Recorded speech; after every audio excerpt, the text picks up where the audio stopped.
Welcome to Nasdaq Trade Talks. I'm Jill Malandrino, Global Markets Reporter at Nasdaq. Joining us is Tony Fratto. He's a Managing Partner at Hamilton Place Strategies and also former Deputy Press Secretary for the White House and Assistant Secretary in the U.S. Treasury Department. Tony, it's great to have you with us as always, especially in times like this where your experience is so helpful as we navigate and look to the other side of COVID-19. And a big part of that are the strategies around reopening the U.S. economy. Welcome back to Trade Talks. Let's dive into that. But first, let's get an update on the new PPP. Seems as if that was a lot of money that got passed through rather quickly. It really was. I mean, I think there was. In fact, I just got off talking to some banks. They were talking about the sheer volume of both the amount of money and the number of customers that they've been dealing with in a very short period of time. And I don't think people have a good feel for just what the scale is of what they're doing. $350 billion that was pushed out in about 13 days. They're going to get today another $320 billion that's going to go and move out of the system in, by the end of next week, very, very rapidly. So, there have been some bumps with the program, been, problems with the queue because of some of the regulatory issues that the banks have had to deal with. By far, the biggest problem is really just running out of money.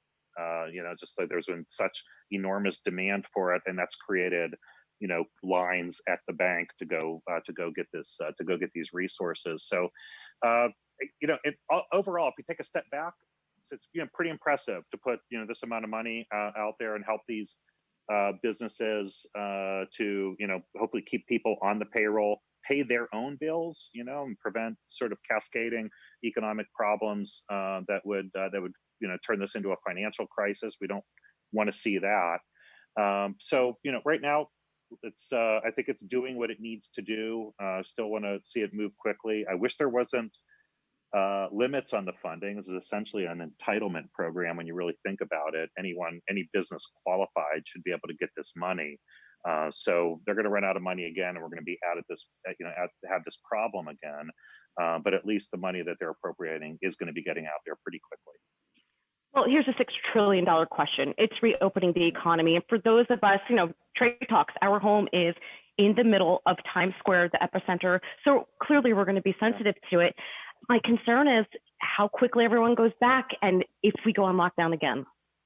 Yeah, you're right. I mean, it really is the $6 trillion question, and just there's so much pressure on everyone doing it right. And we have this unique political situation in the United States where we have a federal system where states can do their own thing, with only guidance from the federal government. We saw that come to a head yesterday, where the state of Georgia looks like it's getting out ahead of some of the other states in reopening, and was criticized by President Trump, who has been encouraging reopening, but he was critical of the speed that Georgia is doing it. And so this, herky-jerky opening, it is giving me a lot of concern, because the absolute worst thing that could happen here is that we have, a spike return, and we have to go back to, revert back to this kind of lockdown, social distancing, and that would be damaging.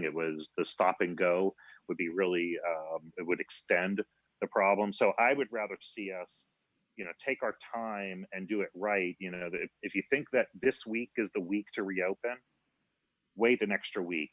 You can do another week, and if that prevents us having to, come back with more lockdowns again later this summer or in the fall, then it'll be well worth it, because we want to reopen once and only once. That would be the best way to do this.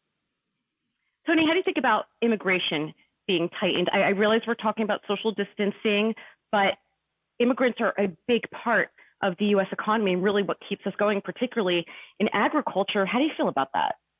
Yeah, it's huge. It's it's across all industries. I think if you want to have the most productive businesses in the world, and so many of our businesses right now need to be globally competitive, you want to have access to the best capital, which we do. Places like Nasdaq allocating capital to the best companies. You want the best talent. So if you have those things, you can go out and compete globally. If you start shutting yourself off to the world's best talent at all levels, whether it's for agriculture, what the president says he's going to, he's going to allow agriculture workers in because he understands that agriculture workers are valuable to the agriculture sector, but he seems to be ignoring that, world-class talent across all other businesses, whether it's finance or engineering, marketing, you name it. We benefit from our willingness to get the world's best talent in here and make our companies be globally competitive. So it's frustrating. I understand that in this time where we have unemployment, there is a view, and it's an errant view, but there is this view that if you have a foreigner coming in, he's by definition taking the job of a U.S.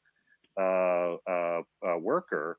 But that's just not the case, because we know that having access to this great talent makes our companies much more competitive and in a much better position to hire even from domestic talent. So it bothers me, this push towards tightening immigration. I don't think it's the right time for it. I don't think it makes us safer. The president has indicated that it's a temporary restriction. I hope that's the case. I hope he steps back from it after 60 days or 90 days, so we can get back to getting this energy back into our economy. Yeah, and that's a great point that you make. Going back to reopening the economy, should we go into lockdown again, I don't see immigration restrictions lifting anytime soon.